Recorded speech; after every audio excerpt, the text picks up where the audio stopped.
एक बहुत ही प्यारे और सुहावने गांव में एक लड़का रहता था जिसका नाम सुख था। सुख का व्यवहार इतना अच्छा था कि जो भी उससे एक बार मिल ले वह उसे कभी भूल नहीं पाता। वह हमेशा बड़ों का आदर करता और छोटों से प्यार से बात करता।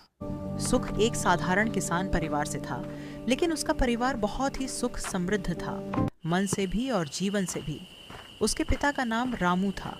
रामू गांव के जाने माने व्यक्ति थे। उनका व्यवहार इतना मधुर था कि गांव का हर व्यक्ति उनसे प्रेम करता था। कोई भी परेशानी में होता तो सबसे पहले रामू के पास ही आता।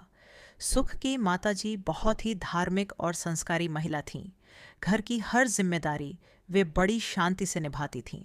सुख के एक भैया और भाभी भी थे जो पूरे परिवार को हंसी खुशी से जोड़े रखते थे। उनका गांव हरा भरा था, चारों ओर खेत, पेड़ पौधे, सुबह पक्षियों की चहचहाहट और शाम को ठंडी हवा।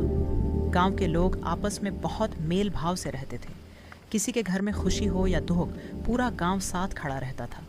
रामू के पास अपने खेत थे और वे रोज शाम को खेतों पर जाया करते थे। सुख भी अक्सर उनके साथ जाता। एक दिन रामू खेतों में थोड़ा देर तक रुक गए। रात हो चुकी थी जब वे वापस गांव आए। घर आकर उन्होंने अपने माता पिता और परिवार के साथ बैठकर बातें की, खेतों की, फसलों की और गांव की। दिन भर की थकान के बाद सबने साथ बैठकर भोजन किया और फिर सो गए।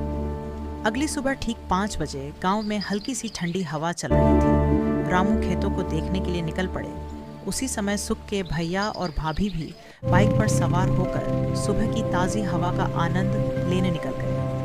माताजी घर में पूजा पाठ में लग गईं, दिया जलाया, भगवान का नाम लिया और पूरे परिवार की खुशहाली की कामना की। सुख के पास अपनी खुद की बाइक थी।